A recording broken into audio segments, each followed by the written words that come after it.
Juan del Rosario es profesor de economía de la UAS, investigador, tiene un máster en negocios internacionales. Y ya, me paro ahí en esa presentación, profesor de varias universidades. Yo creo que ya no hay que hacer muchas presentaciones, ampliar en eso, porque él ha estado aquí bastantes veces con nosotros, ustedes le conocen. Pero hemos querido invitarle hoy por esta situación que vive el país, que vive el mundo. Así es que buenos días, profesor, sin más preámbulos. Buenos días, encantado de estar aquí nueva vez y dispuesto a responder las preguntas que ustedes nos hagan, siempre y cuando no la manejemos la información. Usted la maneja, estoy seguro. Profesor, una panorámica, ¿cuál es la situación que vive el mundo hoy día? Bueno, ¿Cómo impacta eso en República un Dominicana? conflicto en curso, eso es lo primero que hay que decir, es decir que cualquier tipo de pronóstico que uno pueda hacer es muy coyuntural. Es un conflicto que ha ido adquiriendo diferentes dimensiones. Comenzamos con un conflicto político, un régimen que había que derrocar, luego pasamos a un conflicto religioso con la muerte del ayatolá y ahora, no sé si ustedes se dan cuenta, está totalmente centrado en el ámbito económico, ataque a refinería y control del estrecho de Hormuz. Y esto es importante porque va diciendo que hay múltiples factores que están incidiendo en este conflicto. Mucha vulnerabilidad en términos de economía, porque fíjense que solamente el cese al fuego ha implicado automáticamente una reducción en los precios del petróleo. Si hoy el gobierno dominicano comprara petróleo para entrega a diciembre, lo estaría comprando a $76. Sí. Ayer el petróleo estaba a $96.65 para entrega en el mes de junio, julio. ¿Qué yo quiero decir? Hoy amanece sobre $100 porque ayer se rompe el diálogo y el presidente dice que va a ocupar, el presidente Donald Trump dice que va a ocupar el estrecho de Hormuz. Por eso estoy explicando un poco la volatilidad que tiene la economía frente a la dimensión de este conflicto. Vamos a ofrecerle un cafecito que le trae Kenia para que podamos profundizar sobre este tema. Hay a quien no maneja la economía, le puede resultar incluso extraño que los precios de un producto tan importante a nivel global puedan subir y bajar con tanta facilidad. ¿Cómo es que un conflicto en un puntito del globo terráqueo está provocando ese sube y baja entre un día y otro, a veces en un mismo día? Bueno, sencillamente, primero, son zonas de grande producción de petróleo. Segundo, el petróleo es un commodity que se comercializa en el mercado de derivados, y esto es importante, porque no solamente el precio se concentra en el ámbito de la producción, sino también en el ámbito de la comercialización en los mercados de derivados, que se van manejando, obviamente, según, ¿verdad?, la dimensión que va adquiriendo este conflicto. Por eso, la volatilidad. Hay un elemento tercero que se agrega, que es todo el tema de la obstrucción del paso de los tanqueros, que encarece el costo, y esto está afectando el flete y el comercio internacional. Por ejemplo, nosotros ahora mismo tenemos 5 eventos que gravitan negativamente sobre el comercio internacional. Número 1, hay un aumento de los costos por el conflicto, los costos de producción de muchos bienes y materias primas. El tema de la relocalización de rutas alternas, ustedes saben que eso provoca mayor distancia, mayores tiempos de tránsito de las mercancías, y eso genera un problema, por ejemplo, en las empresas, genera un problema de inventario, genera un problema que afecta el flujo financiero de la empresa, porque tú tienes dos opciones: o genera escasez o sencillamente te sobreinventarias, hace un sobreinventario, y eso implica buscar más recursos. Lo otro es que también hay un tema de riesgo, y como hay riesgo, entonces las primas de seguro aumentan, y eso se traduce en un aumento en el costo del flete, y finalmente el combustible, que es el aumento del precio del petróleo. Es decir, son 5 elementos que están gravitando sobre el comercio internacional que afectan negativamente todo el flujo de comercio, ¿no? Y esto obviamente se va a reflejar en las economías. Si lo viéramos en el caso dominicano de manera simple, por ejemplo, si nosotros fuéramos a colocar hoy los 5.000 y pico de bonos de soberanos que nos faltan, porque eran 8.500 millones de dólares que se habían proyectado en el presupuesto 26, y que se habían colocado a febrero 2.750 millones, si fuéramos hoy a colocar los 5.000 y pico que faltan, estaríamos colocándolo sobre 6 y 6.30. Eso es tasa de interés, eso es decir, el pago que tiene que hacer el país. ¿Y a cuánto se colocaron los 2.000? Entre 5 y 6%. Uno diría que no es mucho. Eso significa que hay que buscar ahora habría que buscar 2.000 millones de pesos más para pagar los intereses de la deuda. O sea, no sale y más eso caro. obviamente se va hacia el déficit, que está proyectado en 3.2, pero que de seguro va a cerrar sobre 3.3, entre 3.3 y 3.5%. Es decir, es para que tengan una idea. Igual, cuando nosotros vemos el tema del subsidio a los combustibles, genera preocupación porque ya vamos a marzo, a este mes de marzo, en 6.586 millones de pesos y se proyectaron 12.000 millones. Si tú multiplicas eso por 4 trimestres, estamos hablando de más de alrededor de 26.000 millones. Significa que el gobierno identificó 10.000 millones más, son 22 menos 26, son 4.000. Es decir, que vamos a tener un déficit que le tenemos que sumar de alrededor de 380.000 millones de pesos, vamos a tener que sumarle ahora alrededor de 6.000 millones de pesos más, solamente por esas dos partidas. Me gusta cómo un profesor tiene la capacidad de hacernos entender claramente como una cosa que está a más o menos 1.000 kilómetros, o 10.000 kilómetros, no me acuerdo, 10.000 kilómetros, 10.000, vale la aclaración, 10.000 kilómetros de nosotros, cómo impacta en el estómago y en los bolsillos de cada uno de nosotros. Profesor, aparte del tema del petróleo, ¿qué otras cosas se pueden encarecer como materia prima? Sabemos que está el gas. Bueno, todo lo que es fertilizante, por ejemplo, productos del agro como el arroz, utilizan en todo lo que es el proceso, ¿no?, de siembra, cosecha, alrededor de un 25% del costo de producción en fertilizantes. Si los fertilizantes suben entre un 20%, que es lo que están diciendo, ¿no?, que han subido alrededor de un 20%, y a eso se lo sumamos, pues obviamente que eso va a tener un impacto negativo. Hasta el momento, las mediciones que hizo el Banco Central de la inflación, que está próximo ya a 5%, los alimentos y las bebidas no alcohólicas no experimentaron aumento. Y esto tiene que ver mucho con una buena producción que se tuvo en el área de arroz, en el área de plátano, aguacate, guineo, y eso pues ha hecho que esos productos bajen. Sin embargo, cuando se haga la medición en abril, vamos a ver qué va a pasar. Yo quiero hacer una acotación aquí. Yo creo que es tiempo de que los dominicanos aterricemos y dejemos ese optimismo desbordado. Cuando este conflicto comienza, nuestras autoridades nos dicen que el país está blindado, que no va a pasar prácticamente nada. Luego, en un segundo momento, nos dicen que va a impactar, pero que contamos con las herramientas necesarias para hacer frente a esos eventos. Y luego viene una tercera intervención del presidente que nos dice, miren, sí, nos va a afectar la producción, va a afectar alimentos, va a afectar transporte, va a afectar combustible, como de hecho ha pasado. Luego viene un tercer evento y es que aumentan los combustibles. Luego viene un cuarto momento y es cuando los sindicalistas del transporte y los comerciantes dicen que los precios no van a subir. Y en el quinto momento es que la población dice que sí, que todo está subiendo. Entonces yo pienso que es tiempo de dejar ese optimismo desbordado. Este es el mejor país del mundo, aquí están las mejores playas, aquí está la mejor gente del mundo, la gente más alegre del mundo. Yo pienso que el mundo se compone de realidades. El expresidente Danilo Medina, usted lo escuchaba, ofreció unas declaraciones este fin de semana diciendo que en la reunión que sostuvo con representantes del gobierno, el gobierno, según él, no llegó con ningún plan. Incluso habló del gasto desbordado y usted estaba escuchando las declaraciones y asentía en parte de lo que decía el expresidente Danilo Medina.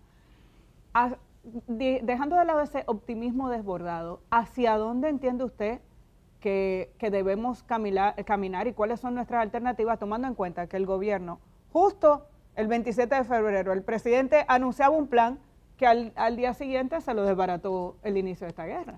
Correcto. Yo pienso que en ese sentido es lícito que el gobierno no tenga un plan porque es un evento que acaba de comenzar. Lo que sí es correcto es que el gobierno llame a que las fuerzas públicas ayuden a las autoridades a construir un plan que sea viable y que cuente con la aceptación. O sea que sí, decir que el gobierno cuenta con un plan para un evento que ocurre de imprevisto, que está en desarrollo. Y que va en desarrollo, yo pienso que sería un poco Pero arriesgado. ¿hacia dónde, para mí, por dónde debemos caminar?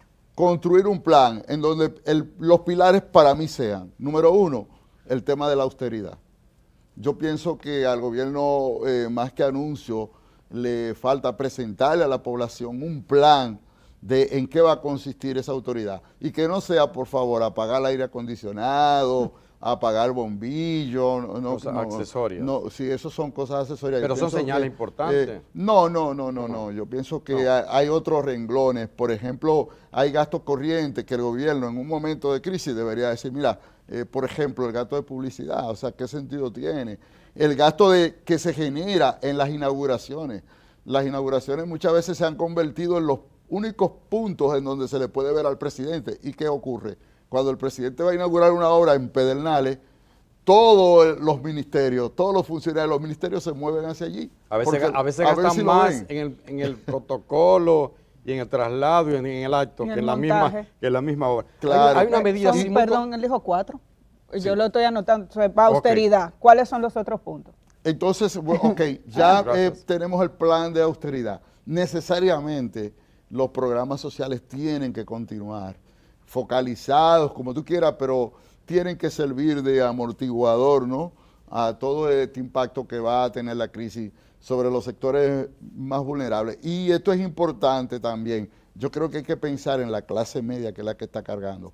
Cuando ustedes toman la inflación aquí y ustedes la ven por quintiles, ¿con qué nos encontramos? Que en el quintil 1, que es donde están los que menos ingresos reciben, con una canasta familiar de unos 29,000 pesos, el impacto de la inflación medida a marzo por el Banco Central es prácticamente nulo. Sin embargo, cuando se van al quintil 3 y 4, que es donde está la clase media, entonces ahí tenemos que en el quintil 3 afecta en 0.18%, en el quintil 4 en 0.19%. Pero bueno, son pocos. No, lo que pasa es que se está midiendo la variación, el monto que es sumándote, ¿no?, la variación que hubo entre una inflación y otra. Y en el quintil de los ingresos más altos, 0.41. Los ingresos más altos tienen mecanismos para hacer frente a los incrementos en los precios, y los ingresos más bajos también, porque muchos viven de la informalidad. En los ingresos intermedios, donde se concentra el empleado formal, el empleado técnico que depende de un sueldo. Algo que yo haría definitivamente es, en este contexto, liberar el tema de la exención al impuesto sobre la renta y llevarlo a lo que dice la ley, 50,000 pesos. Sí, y seguir buscando. Hay algo que yo creo que el gobierno va a tener que comenzar a plantear, y es que en un contexto de incertidumbre, y ahora con esta lluvia, obviamente que las premuras financieras del gobierno aumentan, porque el gobierno va a tener que destinar recursos que no estaban previstos para asistir a las familias que han sido impactadas negativamente con estas lluvias. Creo que el año ya no está para centrarnos en el logro de un crecimiento económico sobre 3.7, sino de cómo mantener la economía dominicana, vamos a decir, flotando, ¿no?, para que cuando estas circunstancias pasen, pues podamos volver a retomar la senda del crecimiento. Y creo que es centrarse más en mantener a la población, en mantener el empleo, en mantener el gasto de la economía en cierto nivel. Y por eso lo que pienso es que un pilar es definir con claridad lo que son políticas sociales, qué se va a hacer con los grupos. Yo no creo mucho en el tema de los programas de INESPRE porque todos sabemos que su alcance es demasiado limitado. Tampoco creo en un proceso de persecución a través del Proconsumidor porque no creo que tampoco eso tiene mucha efectividad. Sí pudiera ser, ¿por qué no? Hablar con las grandes cadenas de supermercados que generan la distribución y ponerse algún tipo de acuerdo con ellos. Pudiera ser, por ejemplo, un incentivo fiscal para que por lo menos mantengan los precios que se pudiera estar reflejando el año que viene. Pero creo que debemos pensar más en proteger a la población de a pie y a la clase media de los eventos negativos de esta crisis en la medida, ¿verdad?, de lo posible y aceptar que vamos a tener un déficit fiscal y que obviamente el gobierno va a tener que buscar recursos en los mercados internacionales para cubrir sus déficits. Me gustaría volver. Claro que me gustaría sí. volver sobre Y no se preocupen por eso. Miren, yo tengo 42 años de economía mal formado, como usted quiera, Oye, pero tengo qué humilde. 42 años formado. Y siempre he oído, el déficit fiscal es insostenible, la deuda es insostenible, y años van y años vienen.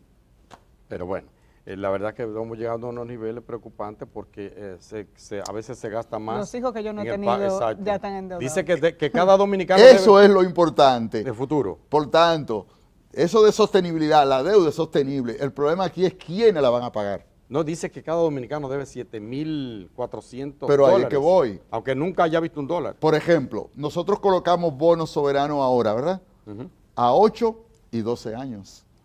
¿Quién lo va a pagar? Lo va a pagar los nietos. Profesor, el gobierno lo va a pagar los nietos. El gobierno ha tomado una medida con el tema de los fertilizantes.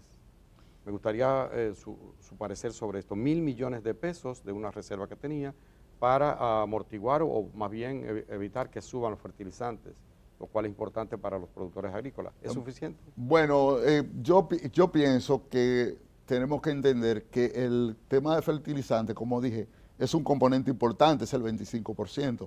Pero, por ejemplo, ¿qué va a pasar con un elemento importante en el sector, por ejemplo, agrícola? El transporte.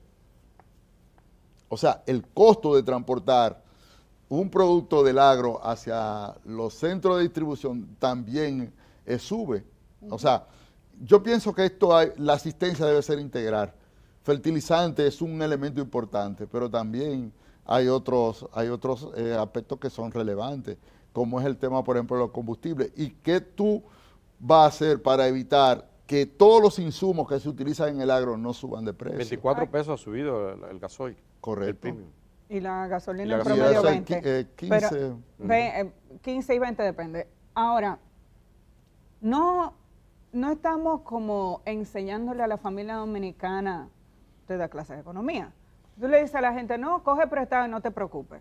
O sea, todos los años te dice, yo tengo 42 años trabajando y estudiando economía y trabajando con Sí. economía y siempre he escuchado que no vamos a poder más. Sí. Pero ¿hasta dónde es saludable seguir entendiendo que el Estado dominicano se puede endeudar sin límites? Que colocamos bonos y que como somos buena paga, Correcto. nos siguen prestando. Ponga eso en una situación de una familia o de una pequeña empresa. Usted está diciendo que usted coge prestado y vive de lo prestado.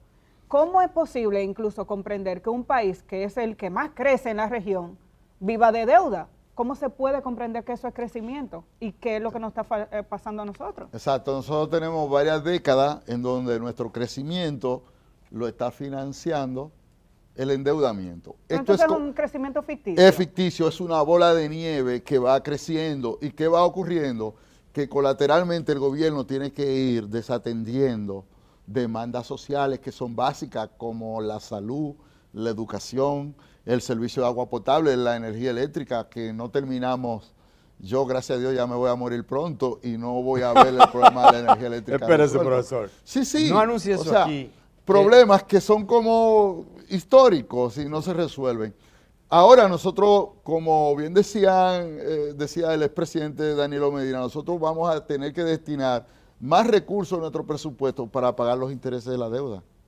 ¿Qué significa eso? Pagar más intereses de la deuda. Castrar recursos para atender demandas sociales importantes. Pero entonces esa felicidad de la que usted hablaba es irreal. O sea, nosotros vivimos en un país que muestra una bonanza que no tiene. Es lo que estoy tratando de explicar. Cuando el manejo de las finanzas del Estado se hace de manera irresponsable, no hay problema. Porque tú dices, ok, la deuda es insostenible, pero tú eres que coge prestado para el Estado. Es el gobierno que coge prestado para el Estado, no soy yo. Cuando tú dices el déficit fiscal es insostenible, no soy yo que genero el déficit, son las autoridades. Entonces lo que yo quiero decir es que el problema aquí no es de que es insostenible o sostenibilidad, es de que los gobiernos tomen conciencia de que el futuro tú no lo puedes comprometer para que las generaciones que vienen ya nazcan endeudadas. Y yo lo que pienso es, y esto pasa por una reflexión, una discusión profunda, de decir hasta dónde debemos llegar, porque a los organismos internacionales lo que le conviene es que los países siguen tomando prestado. Antes nosotros hablábamos de que un tope de deuda del 20% del Producto Interno Bruto era aceptable, después lo subimos a un 40%. Luego utilizamos el discurso de que deber el 100% no es problema y poníamos como caso Japón, poníamos como caso Estados Unidos, poníamos como caso España y decíamos, bueno, esas economías también. Ya ni se habla de tope de deuda. Ahora es más fácil utilizar el discurso de la insostenibilidad de la deuda, de la insostenibilidad del déficit, sí, pero ¿dónde dice que es sostenible? ¿Hasta dónde debe ser sostenible? ¿Y qué hacen las autoridades? ¿Qué hacen los organismos internacionales para encauzar a los países a que se vayan hacia esos topes? No se está haciendo nada. Bueno, el profesor dice que a los prestamistas, Banco Mundial, FMI y otros organismos de crediticio internacionales, les conviene, y como al prestamista aquí en general, en el barrio, le conviene que uno le coja prestado, porque ellos viven de eso. Anótenlo. Quisiera volver sobre el tema del crecimiento, profesor. Usted hablaba de que, bueno, no tendremos ese crecimiento acostumbrado. El gobierno el Banco Central había puesto una expectativa, creo que de 4%. Más, un poquito más. 4.5, después 4 y ahora 4. Está en 3.75. Exactamente. Pero en paralelo con eso tenemos el tema de la inflación. ¿Cómo impacta eso a la gente? Bueno, cuando tú tienes los ingresos de la gente estáticos y los precios de los bienes y servicios que ellos consumen van subiendo, obviamente que su poder de compra se va reduciendo. Y esto, en los sectores de menos ingresos, eso implica pobreza rápida. Y en los sectores de clase media, proceso de empobrecimiento. La gente va acumulando, en la clase media sobre todo, niveles de insatisfacción. El financiamiento, por primera vez en muchos años, comienza a ser objeto de preocupación. La morosidad ha aumentado en los bancos, ligeramente, pero ha aumentado. Y eso es un síntoma de que la población, sobre todo la clase media, usted está utilizando instrumentos financieros como son las tarjetas de crédito, como es el préstamo, para cubrir sus necesidades. Sin embargo, contrasta un poco, por ejemplo, nosotros venimos de feria de vehículos, en donde se han vendido más de 14.000 unidades y así lo anuncian los bancos, ¿no? Y entonces uno dice, pero bueno, ¿en qué economía que estamos? Y yo pienso que... Y si hay venta de apartamentos también, van contra que se venden.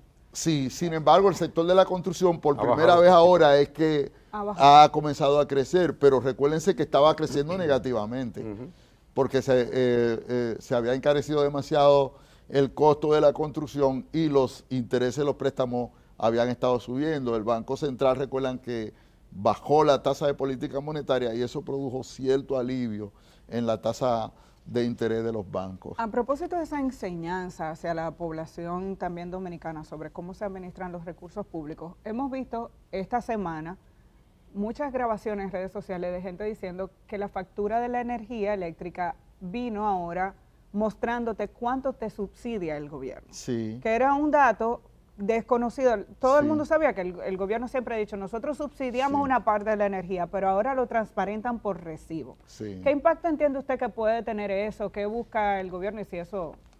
Bueno, si tú lo quieres ver elegante, es un ejercicio de transparencia.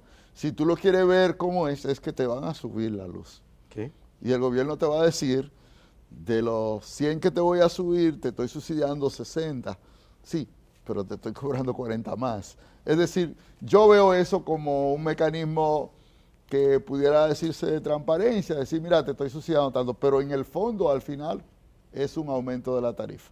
Quisiera Eso- salir, Eso profesor. no, por más apellido que usted le busque, eso es que la Pero tarifa por lo menos le va están a seguir diciendo aumentando. a la gente, Pero ¿quién te lo está diciendo? O sea, Mira. ¿cómo yo sé que tú me estás subsidiando Te voy, 60 te pesos?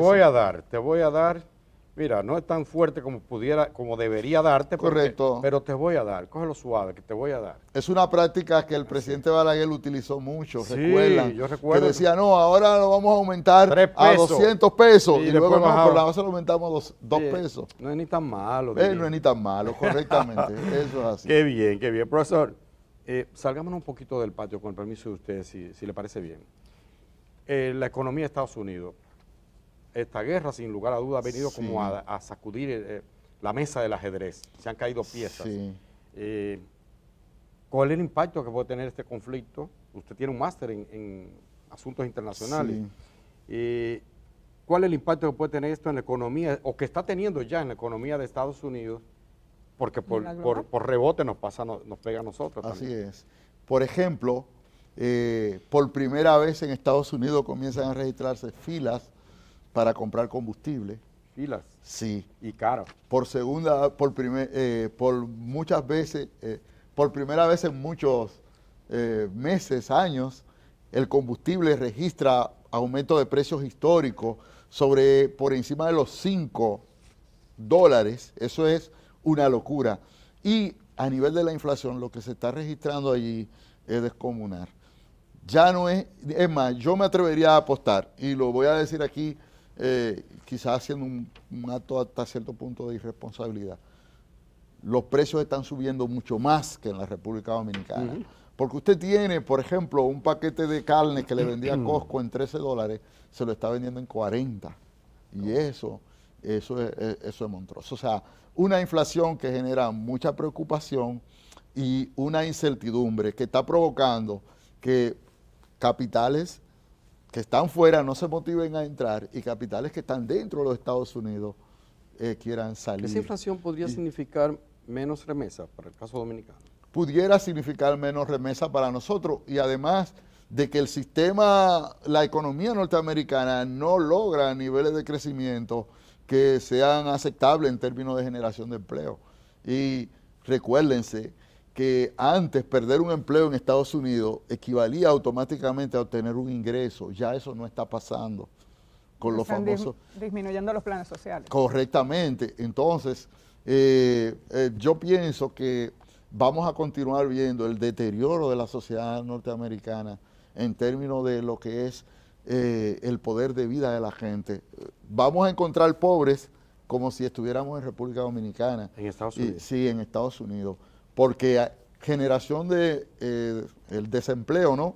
Más una inflación con unas políticas sociales que tienden a la reducción de todos los beneficios sociales que tenía esa sociedad, yo pienso que eso equivale a pobreza. Finalmente, de mi parte, en lo que tiene que ver con el panorama nuestro, nos hemos quedado con la tarea pendiente de la famosa reforma fiscal integral, que no la ha asumido Correcto, nadie. sí. ¿Hacia dónde debemos caminar en este momento? ¿Cuáles serían sus recomendaciones? Bueno, no es aconsejable que en momentos de crisis tú te estés planteando una reforma fiscal. Por eso yo decía ahorita, una forma es tú agarras, bueno, vamos a cumplir con la ley, que es menos traumático, no hay que negociarlo con nadie, y vamos a establecer la exención al impuesto sobre la renta hasta 50,000 pesos. Y entonces, en República Dominicana no hay forma de tú plantear una reforma fiscal integral que no sea hacia largo plazo, y las urgencias del país son de corto plazo. ¿Qué significa eso? Que la reforma fiscal no será integral y no será progresiva. Seguirá siendo reformas que al final van a estar sustentadas en los impuestos que más ingresos rápido le van a generar al Estado. ¿Cuáles son? El ITEVI, el impuesto selectivo al consumo y en un tercer momento pudieran ser los impuestos sobre la renta. Lo que quiero decir es que el carácter regresivo de La nuestra crisis estructura actual impositiva se va a tragó el continuar. aumento salarial. La La crisis actual se puede tragar el aumento que se anunció Claro, el año pasado. sobre todo porque se está haciendo en tramos.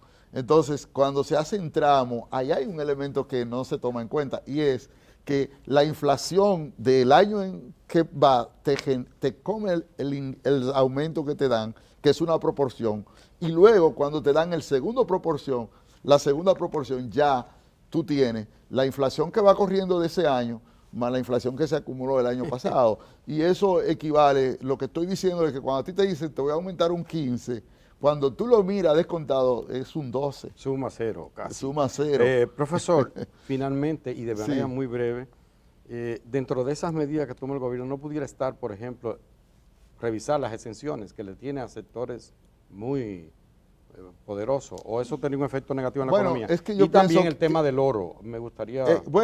Hemos tenido oportunidad ahí porque si bien es cierto que no hemos podido aumentar significativamente el volumen de producción de oro, no es menos cierto que el precio del oro Sí. ha subido y minería en este trimestre, enero-marzo, ha sido una de las ramas de mayor crecimiento. Minería creció en un 9% en este trimestre, enero-marzo. Es decir, fue uno de los sectores que más creció y eso se debe a los precios que hemos tenido del oro. Pero el volumen no lo hemos podido aumentar porque la minería sigue siendo un entorno de conflicto y eso hace que en los momentos en que podamos aprovechar los picos, pues exista una nebulosa sobre ellos.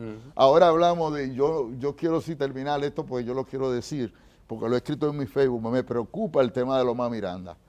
Yo personalmente creo que a nadie se le da una licencia de exploración de un yacimiento si no es con el objetivo de explotarlo. Yo creo que el gobierno tiene que seguir insistiendo en eso y que esto es más que discurso. Usted puede decir que no lo va a explotar, pero usted está dando yacimiento de exploración. Yacimiento de exploración no es lo mismo que un estudio de minería. Son dos cosas diferentes. Y el resultado de esa evaluación fue que no era oportuno ni pertinente explotar más minería en esa zona por el impacto ambiental que ha Perfecto, tenido. eso lo dice el estudio, pero cuando usted da licencia de exploración, ninguna empresa va a hacer inversión de exploración si no tiene el objetivo final de la explotación. Entonces yo pienso que el gobierno tiene que hacer un ejercicio ahí de transparencia y decirle a la gente, miren, vamos a explotar esto, vamos a inventarle una tecnología que no va a afectar el medio ambiente, pero no decir que se están haciendo concesiones mineras para exploración. Bueno, y que las sin empresas... intención de explotación, que no puede ser. Eso no es profesor, posible. como siempre, muy agradecido por su entrevista aquí. Bueno, Esperamos que haya nada, servido. y esperemos que gracias. este conflicto, ¿verdad?, Acabe cese rápido y que la economía dominicana pueda tomar el curso y que el gobierno se mantenga atento para que la familia dominicana pueda por lo menos subsistir, ¿no?, frente a los embates negativos de esta crisis. Muchísimas gracias, profesor Juan del Rosario, economista, por ayudarnos a comprender un poco lo que está ocurriendo en el panorama local e internacional con relación a este conflicto que ha surgido en Medio Oriente. Nos vamos a la pausa. Cuando regresemos damos seguimiento a algunos temas. Vamos a hablar de Cámara de Cuentas, una situación que describíamos al final de la pasada semana que generaba preocupación. Edith tiene algunos detalles para compartir con ustedes.